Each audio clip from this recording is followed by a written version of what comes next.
Good afternoon, everyone, and thank you for joining us for today's Race and in America series. My name is Richard Locke. I'm a professor here in political science and international public affairs, and I currently serve as provost. This is the second year in a row that the Office of the Provost and CSREA, the Center for the Study of Race and Ethnicity in America, have been co-sponsoring this remarkable series.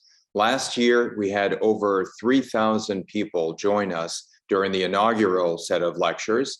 And this past fall, we had two really terrific events, one around race and equality, the other one on race and poetry. And you can find recordings of all of these lectures, all of these workshops online in the Race and Series website, which is through the CSREA. You know, why are we doing this? And when a number of us came together a couple of years ago, we felt that there is no more pressing issue right now than to try to have a thoughtful, concerted, and substantial attention to addressing systemic racism in the United States. And institutions like ours are essential to making the important change that needs to happen. It's through our research and teaching that we can actually become an agent for advancing knowledge, but also for promoting positive social change and social justice. Now, this is a time of unique challenges and unique opportunities for those of us at colleges and universities. What we do matters, and it's incumbent to us to seize this moment and to work for the positive change that our society desperately needs. And so for all of these reasons, I'm very grateful to my colleague and friend, Professor Tricia Rose, and her colleagues at the Center for the Study of Race and Ethnicity in America for their work in curating this series, and also to the exceptional scholars that we've been able to bring together and who have so generously agreed to participate and share their expertise in these series. It's through these series that we hope to continue to promote the kind of meaningful conversation around race, racism, and bias that I think leads to important and positive change on our campus and beyond. So with the Race and Music event that we're having this afternoon, we will continue this conversation on the ways that race remains an enduring and foundational feature of American society. And let me thank my terrific and distinguished colleagues who will be speaking today. Sharice Barron is an assistant professor in Africana Studies and Music. Eric Nathan is an associate professor of music, and Yvonne Ramos is an assistant professor of theater arts and performance studies. And they will be presenting their work, and my colleague Dana Gooley, who is a distinguished professor of music, will be moderating today's session. Dana is an expert in music criticism, music mediation, improvisation, and jazz. He is also a prolific author, having published 2 books and over 24 articles. At Brown, he teaches courses on music history, improvisation, opera, historiography, jazz, Stephen Sondheim, and many other topics. So again, thank you all for being here. Thank you, panelists, for sharing your knowledge with us. And now let me turn it over to Professor Gooley. Thank you, Dana. Thank you, Rick, and a warm welcome to everyone in the audience today. I want to thank the CSREA and Tricia Rose for inviting me to be part of this event. I think I share Rick's sentiments about the importance of this topic, and it's great to have some of our music faculty featured today. The format will be as follows. Each of the 3 speakers will speak for 10 to 12 minutes. And in the course of this, you are free to pose questions on the Q&A button, which I will receive, and I will do my best to make sure as many of those questions can get answered as possible. It's often the case that we can't be. We have also received some pre-submitted questions, which will also come into consideration. So I'm going to very briefly introduce the 3 speakers, and then they will speak in turn without further introduction. Our first speaker is Eric Nathan, who is a composer and an associate professor of music at Brown University. He's just released a new CD, which is a suite of 6 compositions entitled Missing Words on New Focus Recordings. Cherise Barron is an ethnomusicologist and is assistant professor of music and of Africana Studies at Brown University. Her research focuses on gospel music, Black popular music, and the musical marketplace of the past half century. She's also a singer and composer who just had a piece premiered in Texas. And Ivan Ramos is an assistant professor of music at Brown in the Department of Theater Arts and Performance Studies. His forthcoming book is entitled Sonic Negotiations, Unbelonging Subjects, Inauthentic Objects, and Sound Between Mexico and the United States. It's a wide-ranging study of Latinx identity and politics in the neoliberal environment with a focus on lesser-known sites of cultural resistance. So without further ado, we will go to Eric Nathan. Thank you. Thank you, Dana and Rick and Tricia, for having me here. I'm really honored to be here to speak about this immensely important issue of race and racism in music in America. I'm a composer, and my research is writing music, and I compose music primarily stemming out of the Western European art music tradition for musicians to perform live in symphony orchestras, chamber ensembles, and as soloists. And at Brown, I teach music composition and also music theory and music history across the fields of contemporary classical music and also popular music arising from Black musical traditions. I see my music and my composing as intertwined, and I approach my teaching from the perspective as an active creative artist who is interested in both the historical context in which art and art making happens and has happened, but also what makes a piece of music tick. And so I'm most interested in how composers and performers create and communicate meaning through their music. And so today I thought I'd introduce myself and how my work engages with issues of race in music in a holistic sense. First, speaking a little bit about my teaching at Brown, and then also my composing, as I think of all of this as a part of my creative work as an artist. From the blues to Beyonce, popular music in the US. And so this course is a DIAP designated course in which we look at the history of popular music in America through the lenses of race, gender, class, sexual orientation, technology, and the music business. And so this course, we begin by looking at the blues with artists such as Bessie Smith, and we conclude with an in-depth study of Beyonce's album Lemonade. And so in this course, which is geared at those with no prior music experience, we study the cultural and societal context of the music, seeing how racism and race has played a central role in popular music in America since the 1800s antebellum era to the present. And we see how race and racism has played a direct role in how music was composed, performed, recorded, broadcast, marketed, distributed, and interpreted. And so this influence and impact of race and racism in music in America is widespread and goes deep, from the segregation of the radio airwaves and early record distribution apparatus starting in the 1920s, to the complicated history of the birth of cover recordings practice in the 1950s, where white artists would cover songs by Black artists and often profit more off of the covers than the original artists did, to music of the civil rights era, and all the way to the present, where we dive deep into Beyonce's visual album, Lemonade, which is rich with musical meaning and is a pointed critique of America. And so moving on to my music, and I'm going to play a song of mine as well here. This work of mine, Some Favored Nook, is a dramatic song cycle, and it's has text adapted by librettist Mark Campbell, setting words by Emily Dickinson, the poet, and then the author and noted abolitionist and supporter of women poets, Thomas Wentworth Higginson.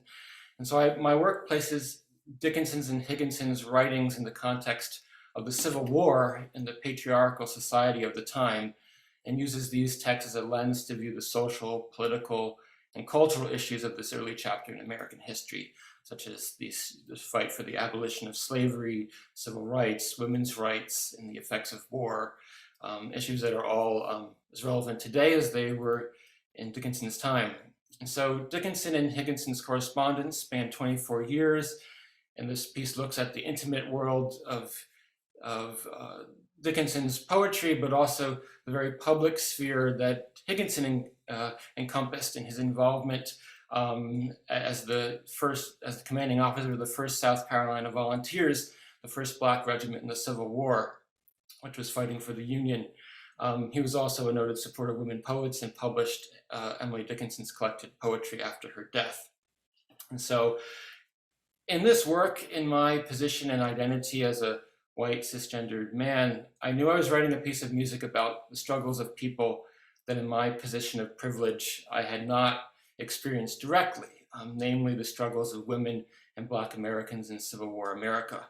And as I wrote music for 2 white characters to reflect directly and indirectly on issues of race in America, I approached the task through a lens of trying to create and find a sense of empathy and understanding as an outsider looking in, trying to help my audience connect deeply, both emotionally and intellectually, with the story and important issues at hand. So I'm going to play a song that comes from the middle of the cycle, There Suddenly Arose, and it's for baritone and piano, which is sets an entry from Thomas Wentworth Higginson's diary entry, where he recalls the moment the Emancipation Proclamation was read aloud to the Black troops of the 1st South Carolina Volunteers on January 1st, 1863, and how at the news, the Black troops and attendant nurses and others spontaneously began singing together the patriotic song, America, My Country, 'Tis of Thee. And so I conceived of this music here, which you'll see an excerpt from right near the beginning, as 2 streams of music that inhabit different temporal and harmonic planes. So you have the text that is recited here by the baritone, which is at 1 speed and in 1 key. And underneath of this, we have a quote of the patriotic song America that the piano plays delicately in a different tempo and in a different key. And underneath of this, there's this intoning heartbeat. Perhaps I thought of as a heartbeat of a country leading forward that's like continues forward throughout the whole song as a progression. This is yet in another tempo. And so it might seem a little strange to have a piece of music that has 3 different tempos and different keys all at once, but I was trying to think of this melody of America and what the baritone is singing as floating above this something that's a little bit more grounded underneath. And so before this work was performed at Brown in 2019 in a concert presented by First Works, I played a recording of this song at Jacqueline M. Walsh High School in Pawtucket. And a young woman of color, a student in the class, heard and shared with me the most beautiful analysis of what I did, teaching me myself what I accomplished in the music as well, perhaps without fully realizing it. She saw the music in different keys and different temporal planes as showing us that Thomas Wentworth Higginson, as a white man, can't truly understand what the troops are feeling. But then we in present day America also can't truly understand or fathom what they felt on that day. And I, as a composer, can't understand what any of them or us are truly feeling, but I can try to create a space where we may find empathy and try to get into each other's shoes for a moment. I think it's beautiful how music can meld together so many different ways of thinking and within a single sonic utterance, and how we may all interpret it in our own way. So I'll play this for you, and we'll be curious to hear what your reaction is. This is performed by William Sharp, baritone, and Molly Morkowski, piano, at a live performance at the Amherst Women's Club in a concert sponsored by the Emily Dickinson Museum, Amherst. Here is the Army Life in the Black Regiment from which this diary entry is found. The President's Emancipation Proclamation was read. There suddenly arose a strong male voice,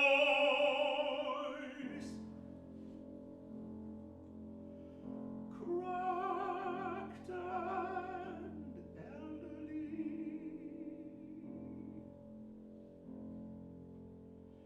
into which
race at last unloosed. After it was ended, tears were everywhere.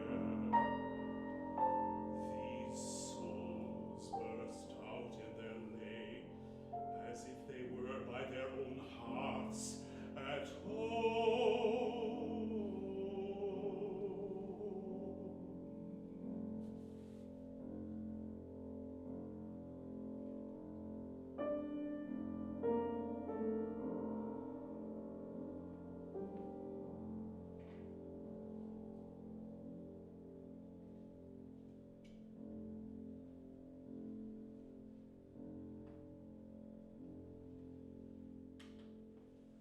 First of all, I want to thank Trisha Rose, Provost Locke, and the amazing staff at the center for all their help in helping organize this. And today I'll be talking a little bit around some of the framing for my book, even though not the objects themselves. And so I'll just get started. In January 2018, Billboard magazine published an article with the title, "How Latin Went Mainstream, It Will Continue to Happen in 2018.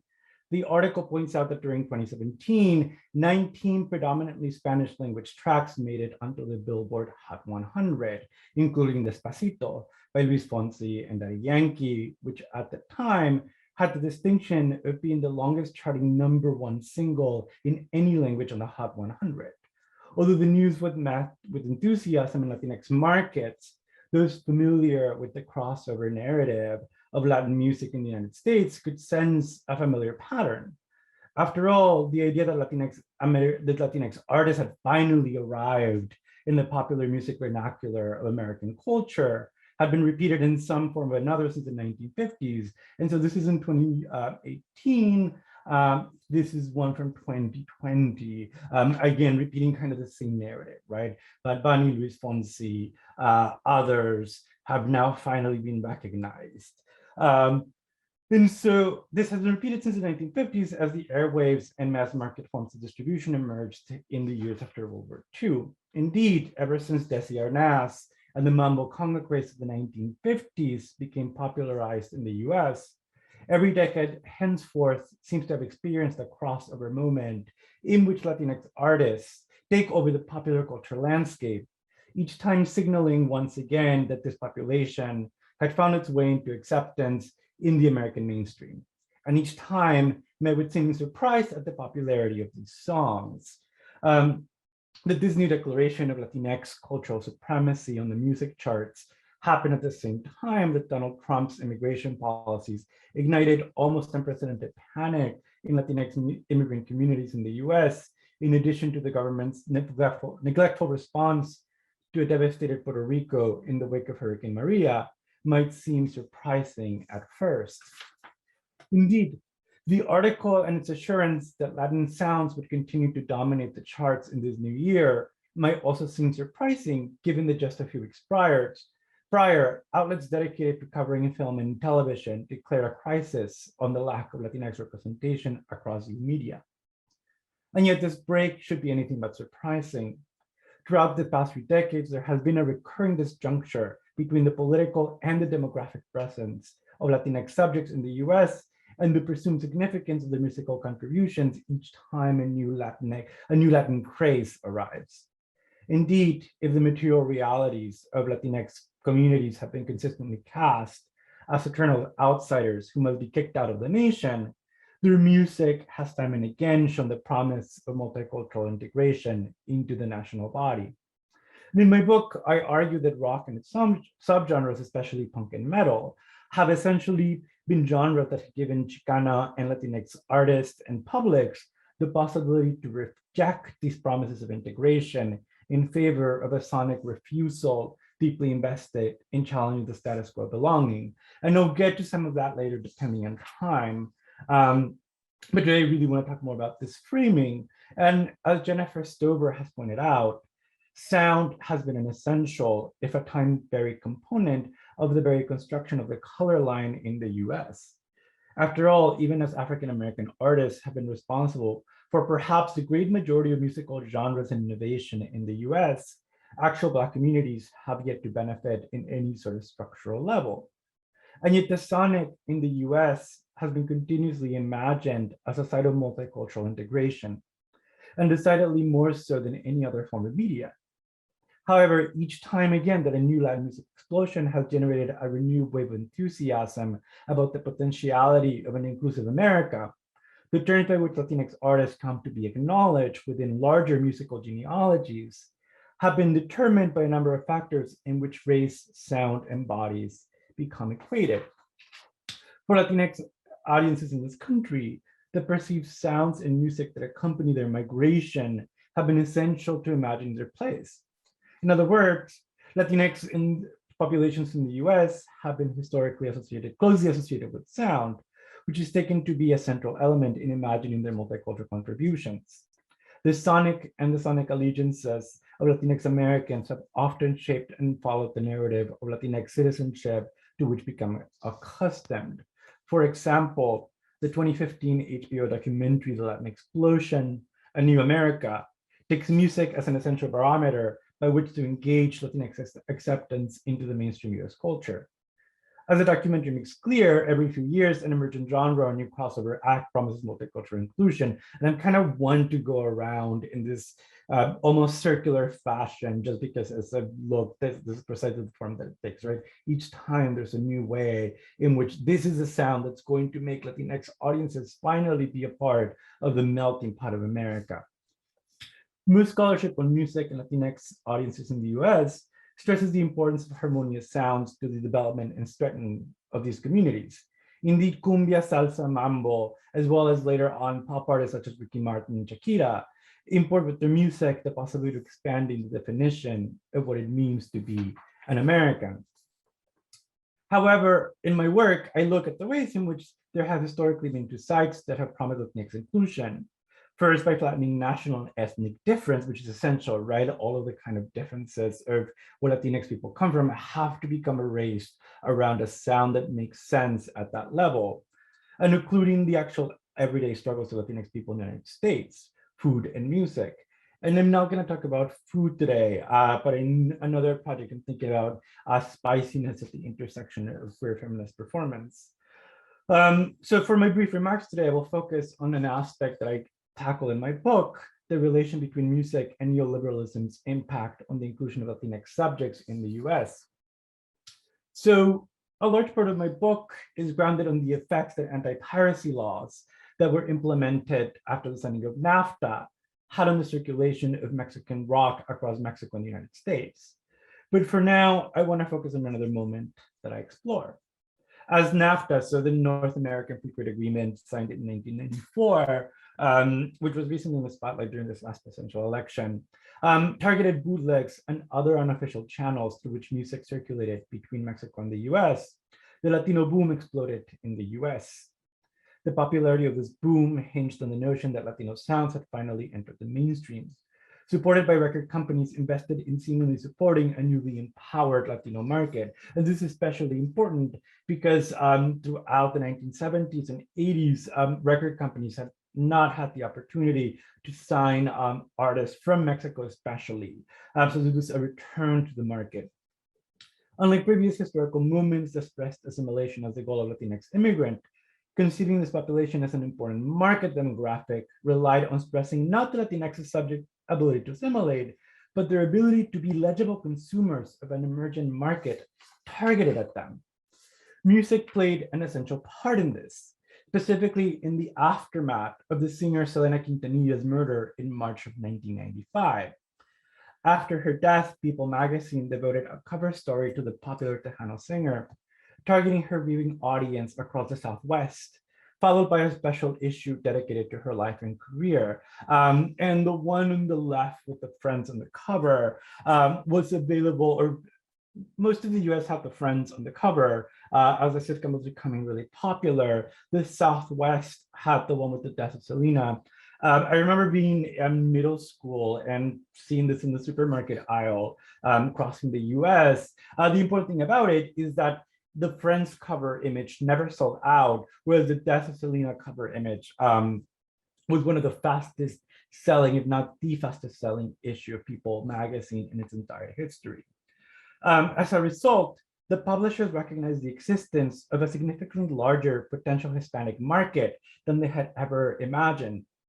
Soon after, People en Español began its run, which I see as emblematic of the rise of a new Latinx media landscape that included new corporate investments in cable networks, music labels, literary imprints, and other cultural commodities geared towards this previously untapped market. And we can talk about this in the Q&A. I know there's already a question around this, but we can think about the fact that all of the artists that People en Español puts in their cover, right, are white, light skin, white passing. In the case of Shakira, there was a major controversy at the time because she colored her hair blonde when she became a crossover artist in the US. Deborah Paredes has pointed to the importance of this movement as it, quote, provided a pivotal arena for the growing number of US Latinos to define and assert themselves, for corporate enterprises to develop a Latino marketing demographic, and for mainstream communities to police America's borders during a time of increased nativist sentiments and legislation marked by the 1990s, end quote. But as Selena's rise to prominence in the aftermath of her murder shows, this emerging Latinx market was and has continued to be especially attentive to musical distribution. Indeed, the Latino boom was defined by a thirst for authentic sounds. And so artists like Ricky Martin, Shakira, and others entered the American mainstream, accompanied by the notion that even in such racist times, such a popular embrace was proof that Latinx audiences were finally being accepted as part of America's sonic tapestry. But the acceptance of the sounds and Latinidad alongside them hinge on a perception of their authenticity, and thus a prime example of America's rich capacity to welcome new traditions, or as is often expressed in the term of Latinx subjects, flavors. However, even as the sonic boom and its attendant marketing strategy seem to offer Latinx subjects a new pathway to belonging, Arlene Davila has identified the dynamics and contradictions inherent to the construction of this market. She writes, the production of Latinos as easily digestible and marketable within larger structures of corporate America is therefore revealing of the global basis of contemporary processes of identity formation. She, in quote, she explains how this process of defining identity to consumer categories, quote, responds more to mainstream society's management of ethnic others than to any intrinsic cultural attribute of the Latinx consumer, end quote. And so I'm interested in how this movement of Selena, People en Español, actually what it does is imagines Latinx subjects as consumers, and the main product that they consume are, of course, food-related products and music.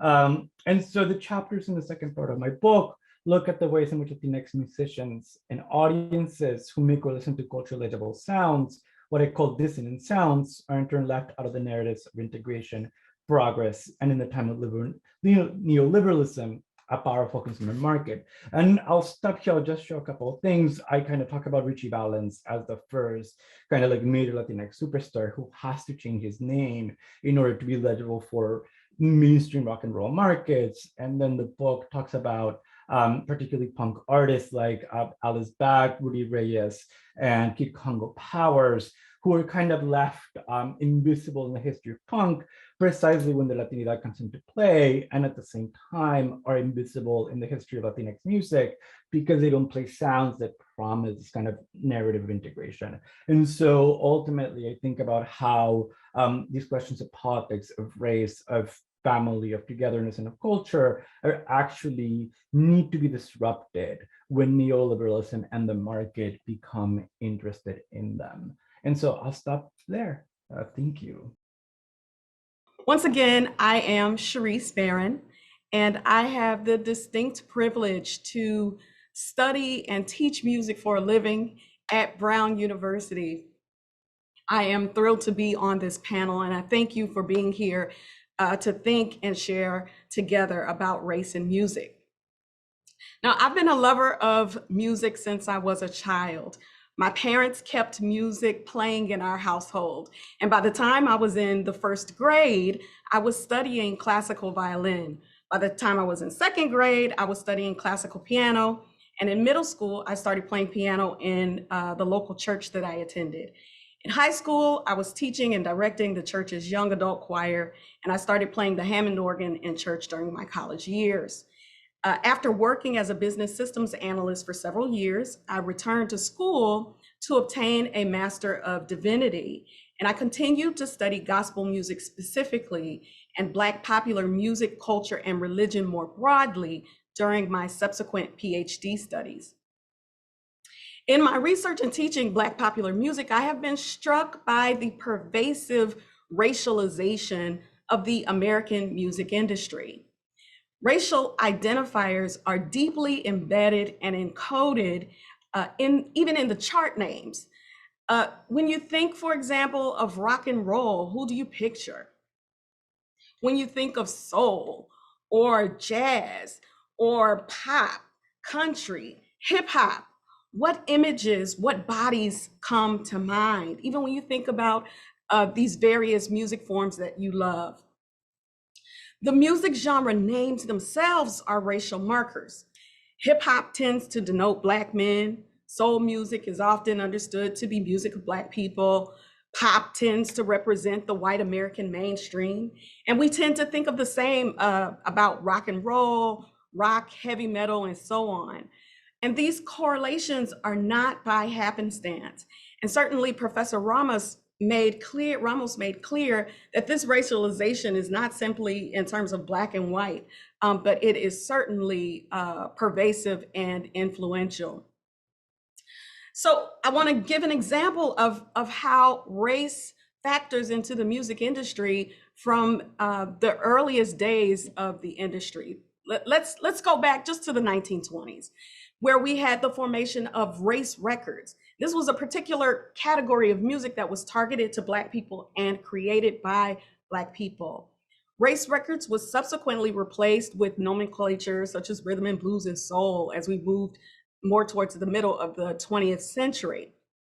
And then in the 1950s, the DJ Alan Freed coined the term rock and roll as he marketed a Black type of music to white audiences.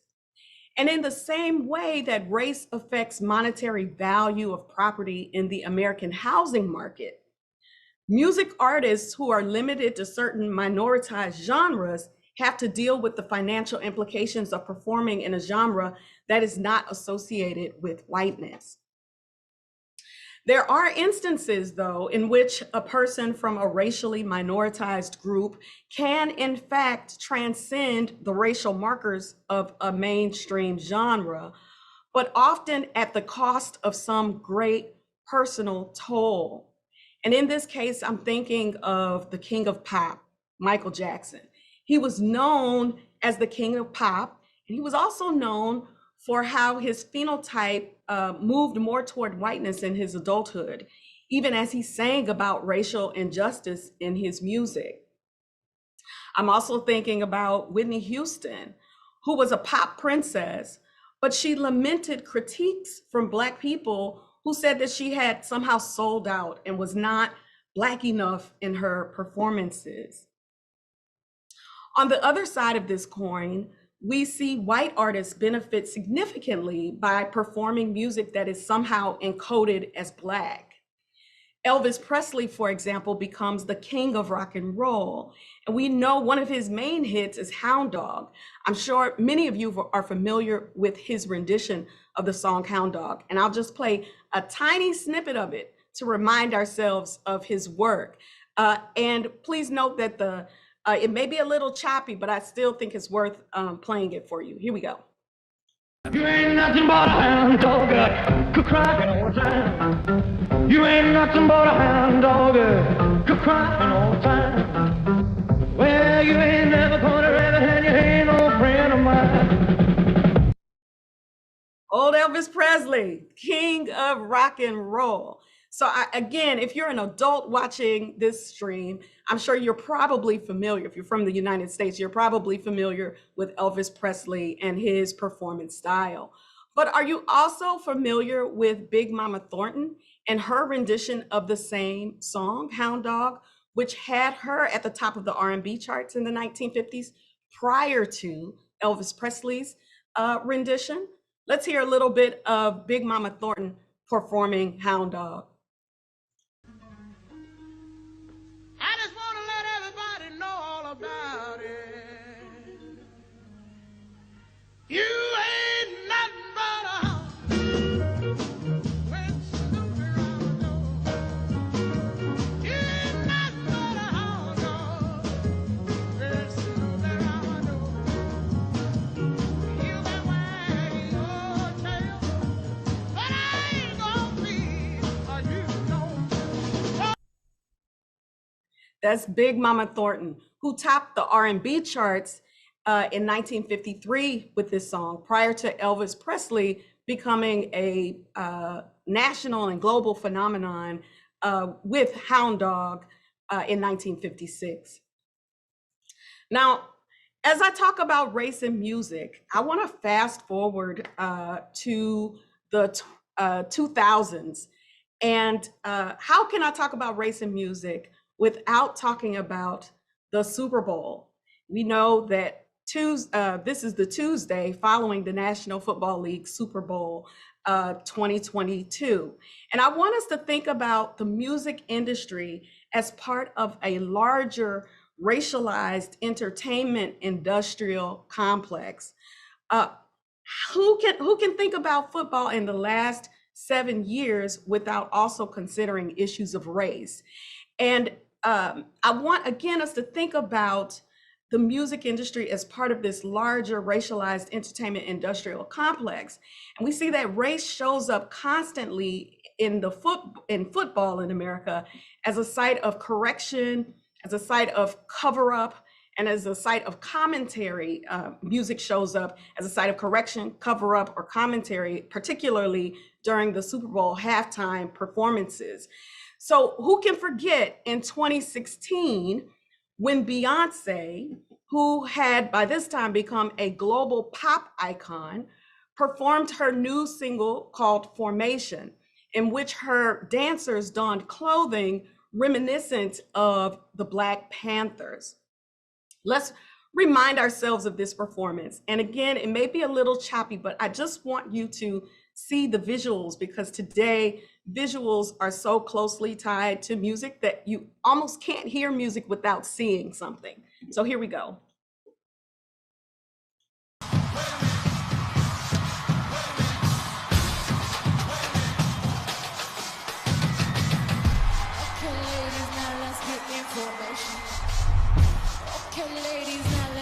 Formation. Prove to me you got some coordination. You just might be a Black Bill Gates in the making.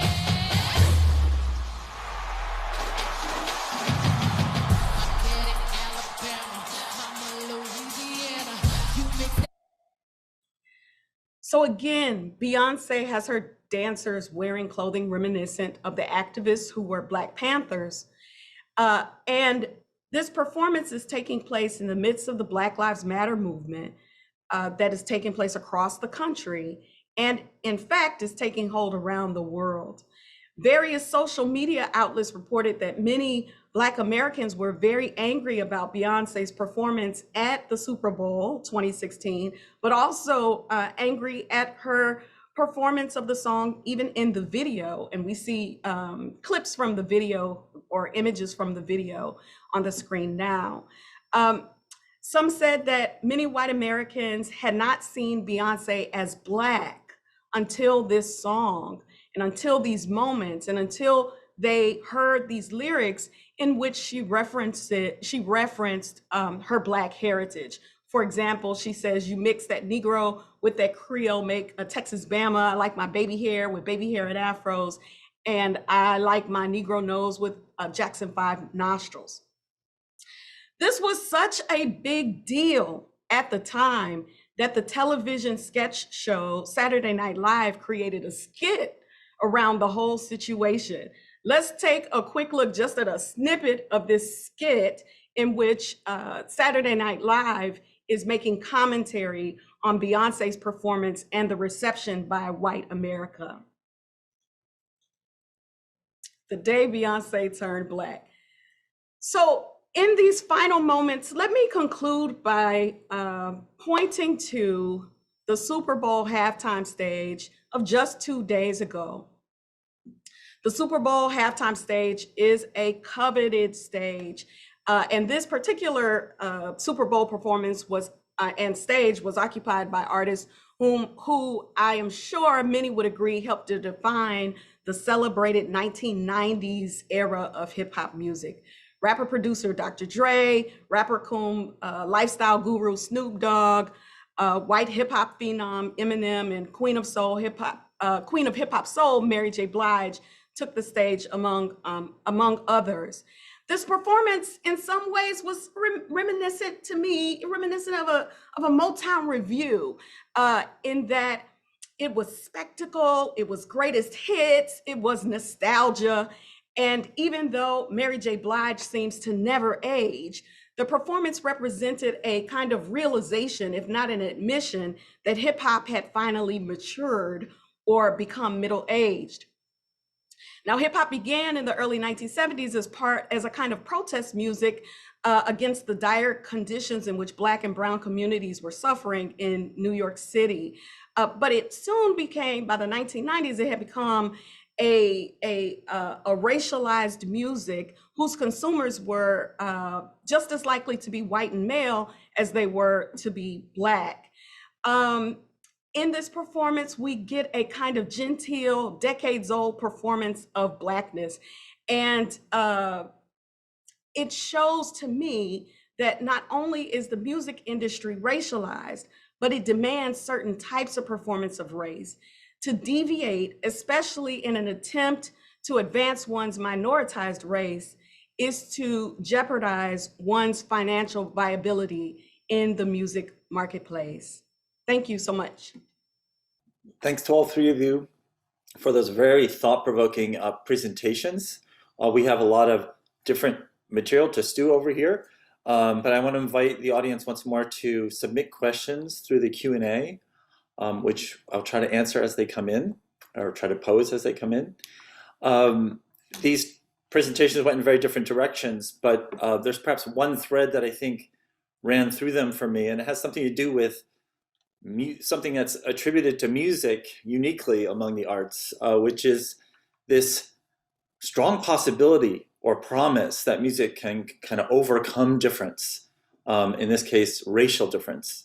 I think in the case of Eric's piece, it's Higginson who takes this moment of singing to imagine that for, that suddenly, in a burst of inspiration, the Black Americans who are hearing the Emancipation Proclamation feel like they belong to America, and they indeed perform that sense of belonging by singing America.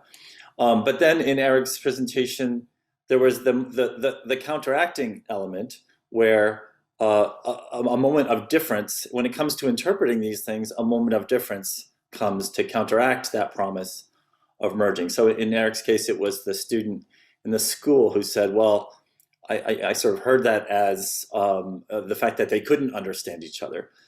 And then in Ivan's presentation, there was, it seems to be kind of central to his argument that that this recurrent trope of Latin American music bursting upon America, or ready to take over, or ready finally to belong to the mainstream, seems very promising and very inspiring and very media friendly. And then there is this retreat into difference and this acknowledgement that there's all kinds of things left out and exclusions that come, and certainly and certain kind of rules for being allowed into the mainstream that can actually be very I want to say resisting of the embrace of the full difference of the in this case the Latinx race. And in Charis's paper, it's very interesting to see how Hound Dog migrates. Hound Dog migrates from an R&B context of Mama B. Thornton to Elvis, and through this transfer to a racialized white body, a new genre, the rock and roll performer, a new iconic kind of performer comes in that it can, in an idealistic view of this would say, well, yeah, there's a certain kind of dialogue or hybridity, or perhaps overcoming of a certain kind of cultural difference through these two very powerful performances of that song. But of course, the way it played out just led to more awareness of cultural difference, because the economic rewards that those performers got for the performances of that song were grossly indifferent.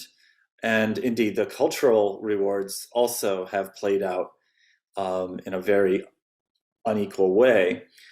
Perhaps that is a process that is now being reversed finally, because Mama B. Thornton is showing up more and more thanks to this, I think the new attention to these factors.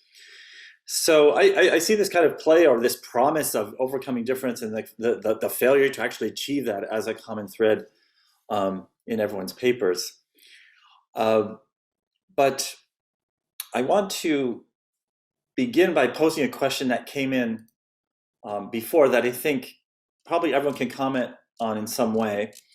So this was submitted before today's panel.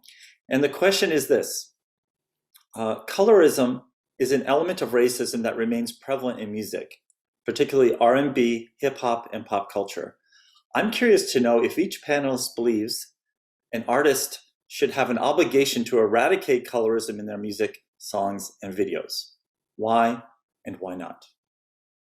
I'll take first shot at answering the question, and thank you to whoever posed this very provocative and thought-provoking question.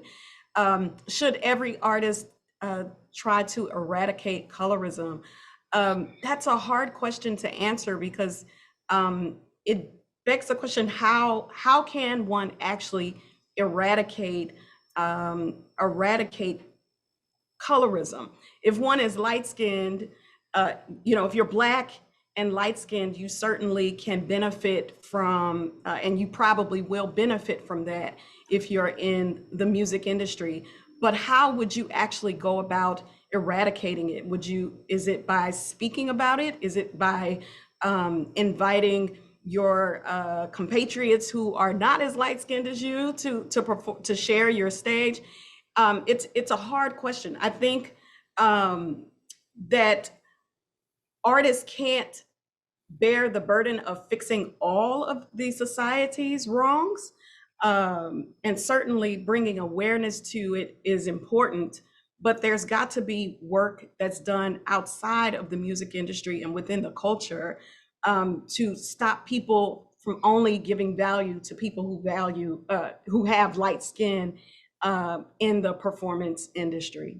Jump in for a second following that. In terms of one, I mean, I think that in some ways the fault has to lie in part of the recurring narrative that we heard today, right? It's like the fact that the record companies are the ones that are really have constantly and historically, especially defrauded, taking the rights away from Black artists, right? And we know that in the marketing of genres, and particularly earlier Black genres, electronic music, hip hop, rock and roll, there's a lightening that happens, right, when you go from dark skin to lighter skin to like white. And in that sense, right, we have to think about, even in this moment, right, I think that one of the alternatives that I offered to the record company consumer is kind of the fan, and figuring out where do you find this artist and how do you support them, right? So even and finally even Spotify, partly because of the way that they treat artists, right? Because it is more likely that within the algorithm, you're going to get big artists that are going to make their money, which the record companies will have already made lighter skinned. And those artists, who are perhaps darker skinned, who are making all these innovations, who have historically been at the center of these scenes and then left out, are not going to make that money, right? And so figuring out things like Bandcamp, like SoundCloud, figuring out, okay, where are these artists? Where can I find them?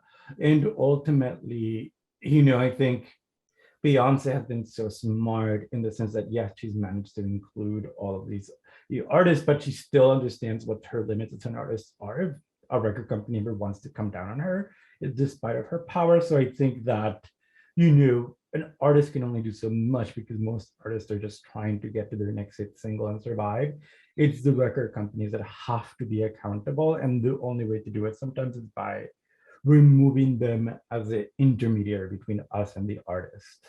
Yeah, it's a really good question, and I know in recent hip hop songs, there are lyrics where an artist may privilege the a lighter skin versus darker skin when speaking about the subjects, and that there was a blog entry on the Africana Studies 90 course I was actually looking at yesterday, speaking about this and how on Twitter there's been a backlash to some of these lyrics. And so I think having a place where people can raise the issues of how colorism can be damaging, that can just grow awareness in the artists. As to eradicating it from songs, that I just think back to even the piece that I shared with you today, that I had an intent when I composed it, and then there's not always a direct line between the composer's intent and what the listener interprets. And I think that's actually some of the beauty of music, is that we may not know what we've written and how it will be interpreted, or we may even learn about what we've created after the fact. And so I think it's difficult to keep artists from sharing what they may want to express, or if it's something that they're expressing, but it gets interpreted in a way they didn't intend to be interpreted. So I'm not making any comment about specific songs, but it's very difficult when it comes down to limiting what's in music. And it reminds me, there was the Parents Music Resource Center in the 1980s, which if you now look, you go on Spotify and you see the explicit marking. They started with having parental advisories on music that contained sexual content or violence in it. And so this was trying to put some sort of censorship on the art itself, which was difficult, and a number of artists rebelled against too. So it's a complicated issue, but also one that's definitely needs more discussion, I think. Question from someone in the audience, and this is directed at Dr. Barron. Dr. Barron, what are your thoughts on those superstars only being paid union scale for their performance at the Super Bowl? Thank you for that question. If I'm being totally honest, I think I would say I'm a bit perplexed by it. At the same time, I recognize that the stage is so prestigious that people just want to be on the stage, and so they will make allowances when it comes to things like pay, just to be able to have had that experience and that exposure. So yeah, I'm perplexed. I'm perplexed by it. I don't know if I have more to say beyond that. What's striking though to me is that these artists who helped to codify hip hop in an era where hip hop was definitely coded as violent and representing menace and mayhem, they're now performing and they represent the good old days. So there has been a kind of shift, and these artists themselves, who themselves had reputations connected to menace and mayhem, have somehow been distanced now from that, and they just represent a kind of glory era and a nostalgia on this stage. So it's, for me, what's more striking than even the fact that they would take a union scale is that they are allowed in this very controversial space because of all of the racial issues surrounding the National Football League. They could take up that space and then somehow distance themselves from the negative connotations of hip hop, even as they represent that racialized hip hop genre. By a strange coincidence, a friend of mine, a jazz musician that I've played with, was in that performance playing trumpet beyond Beyonce. And she was young. She was just coming out of the Berklee School of Music at the time. And for her, it actually opened up massive career opportunities. I assume she was playing for scale. But first of all of her friends were super jealous of her, even though she wasn't getting paid much, to a point where she was getting abused online for this, for kind of talking about it, because it seemed like she was bragging too much. But she went through extensive training to prepare for the performance. And it's now on her CV, and it has sort of it has opened up a whole career playing with pop artists for her. So in that sense, the long-term benefit was actually quite good. Now, I can't say this is true of everybody who get paid union scale for that performance, but it's one way it can play out that might not be expected. And can I just add too, this introduces these artists to new generations who may not be familiar with them at all. So it does pose potential return on investment because the younger people who are watching now have exposure to these artists. One of the things that's common, at least to Charisse and Yvonne's papers, is this notion that the mainstream is a place in which there are bound to be compromises or inequities played out. And my question is not so much whether that's true or false, but my question is, what is the power of the mainstream today versus, say, 40 or 50 years ago, given the highly tailored channels through which music is circulated? When I was a kid, there weren't that many there were like 3 record companies on top of everything. But like in the genre I follow most closely, jazz, now many artists have founded their own labels in order to kind of promote the work of their networks and their particular networks. And they have audiences who kind of follow the work on that label. And it's an alternative to the mainstream dissemination of it. Now, the Super Bowl is, by all standards, I think, a mainstream event. But what do you make of, is it your opinion that the mainstream has the same power now that it had in the past? Or do you think that its power is being eroded by streaming, alternative streams, really, mainstream versus, my own stream? I'm kind of curious how you see that having evolved in recent times. I'm of the mind that it's been terrible, especially the last probably 5 to 10 years. And I follow this both in music and in film, thinking of how actually, because this, there's something customizable around it. But I'm thinking of the golden era of piracy and of LimeWire and Napster, and the sense of there was like this open border. There were great music blogs that could actually put up obscure records up, right? And then you could follow up, buy official copies, go see the bands live.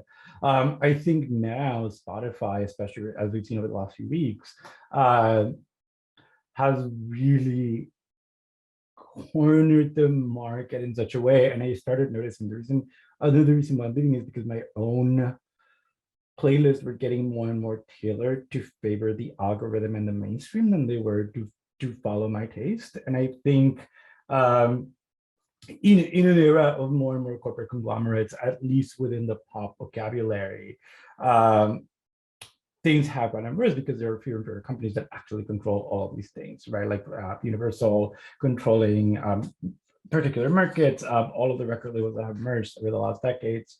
And so I want to think that, yes, there's more capability to find artists, but the attention economy and the way in which money can actually manipulate the algorithm has damaged it immensely, and particularly at the having adverse effect on minor independent artists who, I think even some of the people on that stage would not be able to break through today because they wouldn't have the again, it's a matter of an attention economy that Spotify especially, but not just Spotify, has completely destroyed. That's a really interesting point about the algorithms on Spotify, and just thinking that if you're a student at Brown and you're you make an honors thesis album, you don't need a record label. You can release it on Spotify and you can get your music out there, and that's broadening the access to music to lots of people, and people that in the past you weren't able to get a record label or a publishing deal, you wouldn't get your music out there. So that's great, and it's blurring the boundaries of what might become viral or what we're listening to day to day. But the other side of the streaming coin is that those artists that you unless you are in the mainstream, if you are Beyonce or Taylor Swift, you are not going to make enough money to survive by streaming, and you're not really selling CDs anymore for enough money. And so to survive as an artist, you need to tour, and unless you're also a mainstream huge artist with a big juggernaut behind you of PR team and everything, you're gonna, a lot of times indie bands break even on tours, and it's just a way to help them get their music out there. And so the financial world is really difficult for those who are not in the mainstream, even though there's more access to the music. Yeah, it's definitely a matter of it being cheaper to enter, in that anyone can produce a project in their in their kitchen, but how will you actually still get heard? And it's still very much so a kind of pay to play space. It's very hard to actually get real traction. And most of the times, if you're trying, at least in the gospel world, which I study quite a bit, if you're trying to get with a record label, they expect you to already have a following, not just to have a radio ready product, but to actually have a following with you before they'll pick you up. So it is still quite difficult to break into a way that it is financially stable, viable for people to become full-time artists. Okay, we have another question in the chat that I'd like to pose. This is to Dr. Ramos.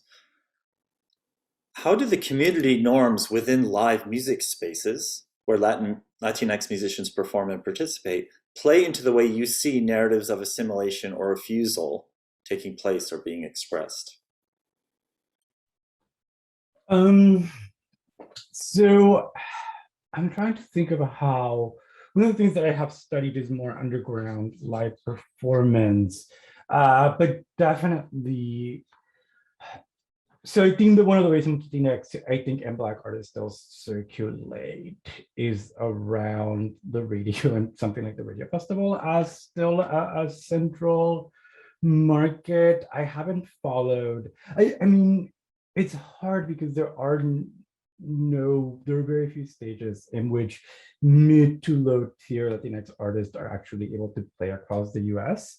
And so you need a certain level of popularity to have access to like venues. And that I think also ends up affecting why certain blockbuster artists make it, right? And how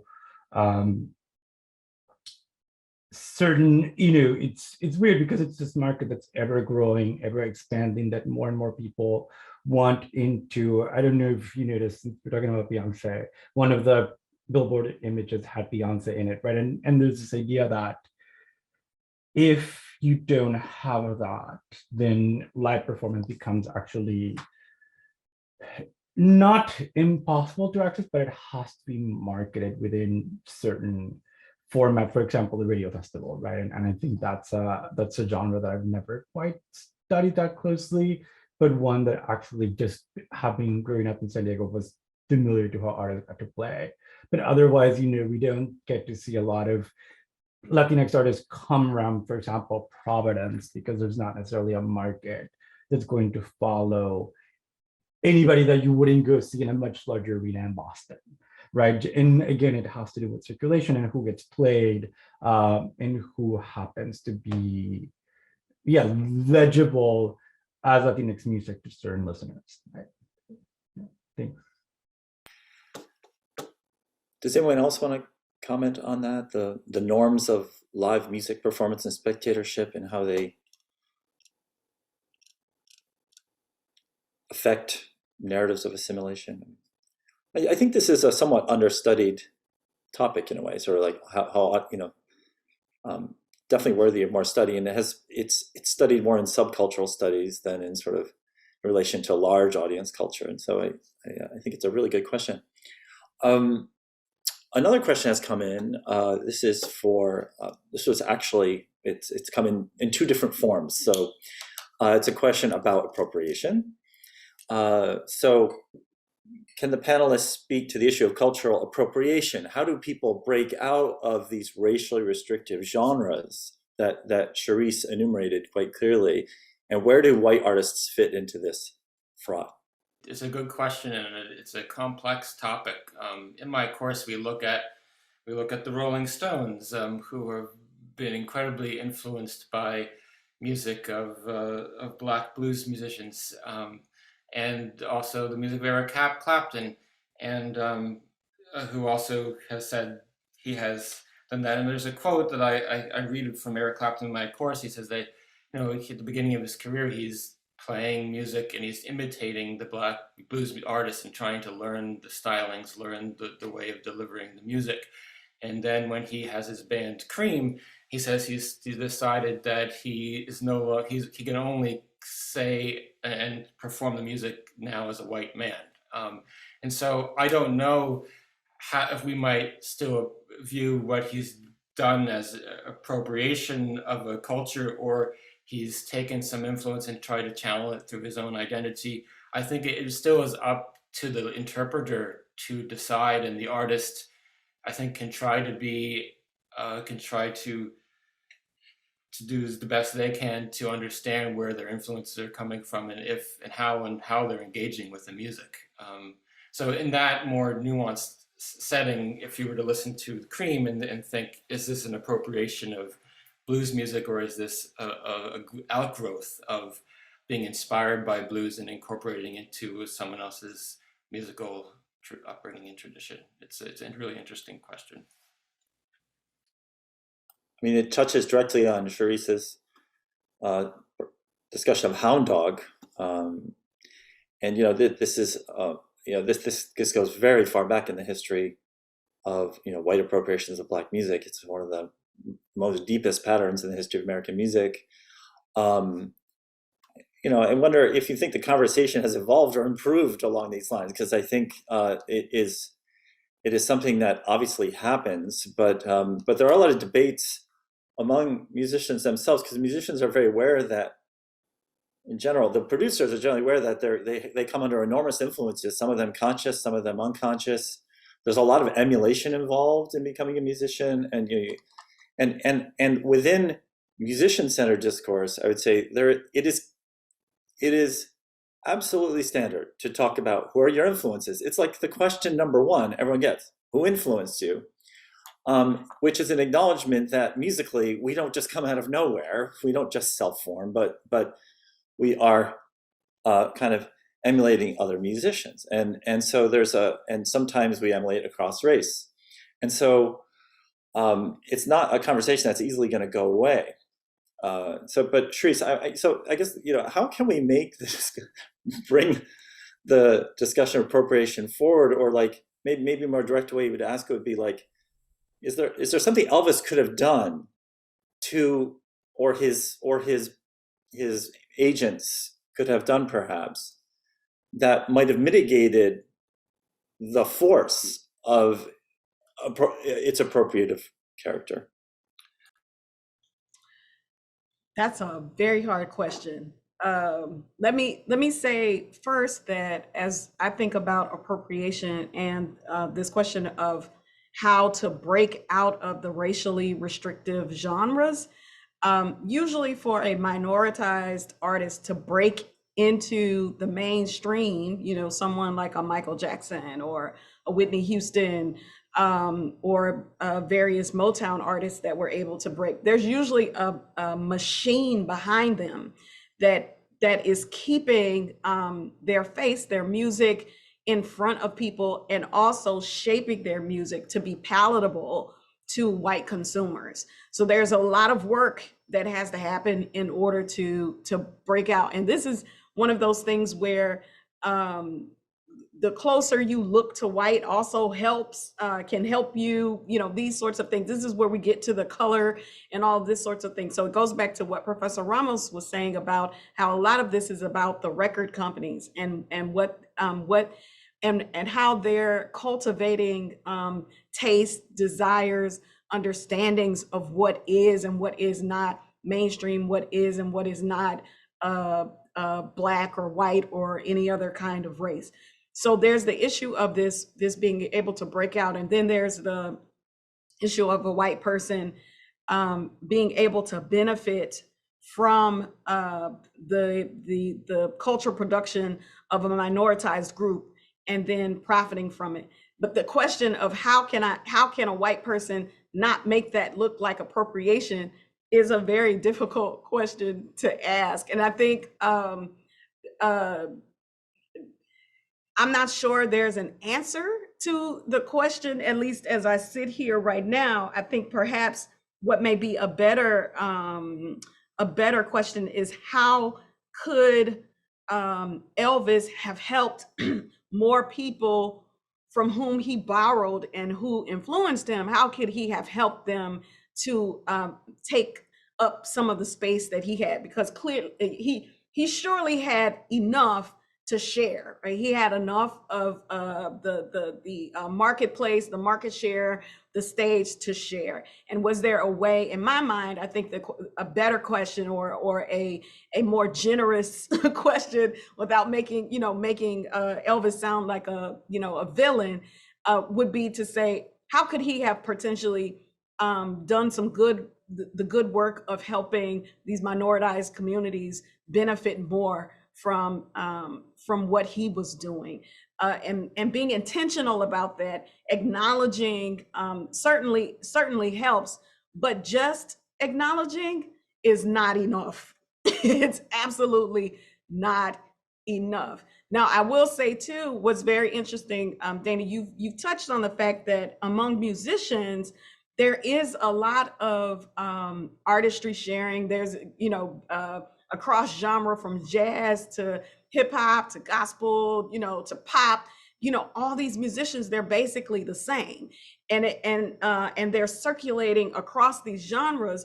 But it's basically where you place yourself to start, or where you really, or when you place yourself to start, can really affect your commercial success, right? If you may be the best jazz player, but by placing yourself in the hip hop genre, you're automatically setting yourself up to have more money, potentially more exposure, which is why someone like a Robert Glasper so intentional about not just being boxed into jazz, but making sure that he crossed into hip hop and all of these other genres. So musicians have a bit more fluidity, but as a front person who is a singer of face, it's a little harder to move around. So you have to be really intentional about where you enter the market, where you enter the marketplace. So I'll stop my comments there. Jump on that. I think Charisse makes a really good point about if Elvis, one of the issues with his cover of that song is just how astronomically more money he made than Big Mama Thornton did, and whether there was some way of helping in that arena, the financial side of things. Interesting, what makes the history of rock music so complex and interesting. So Elvis grew up in the South, and he was surrounded by Black musical traditions, and so his embodying a sound that the record producer owner Sam Phillips of Sun Records said, if I could find a white artist that sounded like a Black blues singer, I'd make $1 million. But this would be the gold ticket. And so Elvis grew up, and that was a tradition that he was inhabiting in where he grew up. Another interesting note is that the songwriters that wrote the song of Hound Dog were Lieber and Stoller, two Jewish white songwriters in New York, who, funny story, they actually wrote the song in a 10-minute car ride on the way to have their first rehearsal with Big Mama Thornton. So they as Jewish composers in New York at that time in the 20th century, they're also in a marginalized group as well. And so there's that element and how that plays into it. But there the composer's writing a blues, but what Big Mama Thornton does with it, her interpretation, her performance of it, I think makes it a completely different song. And so Elvis is different from that as well. But beautiful to hear them all. And yeah, I absolutely love Big Mama Thornton's, and we play that, and actually playing it next week in class.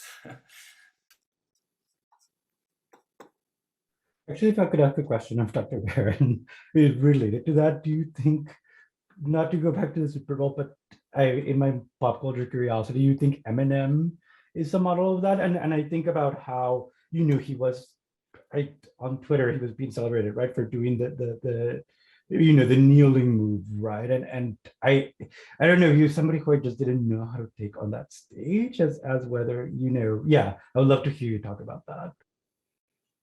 Yeah. So my thoughts on Eminem, what's interesting is about Eminem is that at the Super Bowl, as you mentioned, Professor Ramos, he takes a knee, in the vein of Colin Kaepernick. He takes a knee, but he's doing it basically. Dr. Dre, being a pianist, takes up so much oxygen in that moment that some people may not have even noticed that Eminem took the knee in that moment. But it does beg the question, why would Eminem take the knee and none of these Black artists, none of these Black superstars, why wouldn't they? Was it, Eminem taking one for the team, or had the power of taking the knee been somehow stripped away by the fact that somehow Colin Kaepernick had reached a settlement with the NFL? Like, was there no longer anything to take note of, or was it that Eminem's white body left him somehow immune from criticism or financial harm in the face of taking the knee? It's a perplexing moment, and it feels as if no one really seems to care right now, because Dr. Dre played the piano. But Eminem, does he represent someone who moved past the appropriation, the idea of appropriation? I'm not sure. I think appropriation is in the eye of the beholder. And so there's a question. There's a scholar, John Jackson, who has a book called Real Black. He's an anthropologist, and he talks about perhaps we should think more about, rather than thinking about authenticity and whether someone is authentically performing this music, which in my mind, the question of appropriation raises the question: is someone, authentically performing this genre that they're taking or they're borrowing from? John Jackson says we should think more about sincerity, whether they are sincere. And certainly Eminem has painted his story as one who was deeply invested and rooted in hip hop culture, and that it was not just a get rich quick scheme or some kind of appropriation and money making scheme, but this is really who he is at the core of his being. Now, he certainly has benefited, I think, in the same ways that Elvis Presley has benefited, from being a white person in a black coded genre. But I'm always, trying to think first before I accuse anyone of appropriation. But again, I think it's a matter of it's really in the eye of the beholder. Yes, a conversation that's long from over, but I have to agree that I think at one point it was enough to acknowledge the Black influence, or to emphasize to audiences the Black influences for white artists. And I think we've entered an era where that's no longer sufficient, when one needs to demonstrate a more thoroughgoing attempt to reverse inequities or rebalance things. And that's a shift in the discussion. And of course, appropriation has a whole legal aspect now. that is curious enough that seems to have distinct criteria for how. So there has been some redress for appropriation of Black music in recent times through lawsuits, of stealing the work of Black artists for major profit, and that there's a sort of reparations element to that. But it is still always a question of interpretation, because those courtrooms themselves are dramas of interpretation where there's expert witnesses about what is the difference between an appropriation and a borrowing and an influence and things like that. We're going to have to wind up now, but I also want to just wrap up with one thing I've observed over the course of today's conversation, which is the commentary is very different when we talk about live or performance with a visual element versus the circulation of this music in sonic space, because Ivan's approach was to emphasize sound. Indeed, the title of his book, Foreground Sound, Not Music, which is a trend in a lot of studies of music too. And I think that that's very interesting, because I think, I think as recently as maybe a decade or two ago, it seemed like MTV and sort of video stuff was a little bit on the way out again, having been very prominent in the decades of MTV. But videos were kind of out of fashion for a little, and so recorded music sort of came to the foreground as the prime representation for a little while, along with live performance perhaps.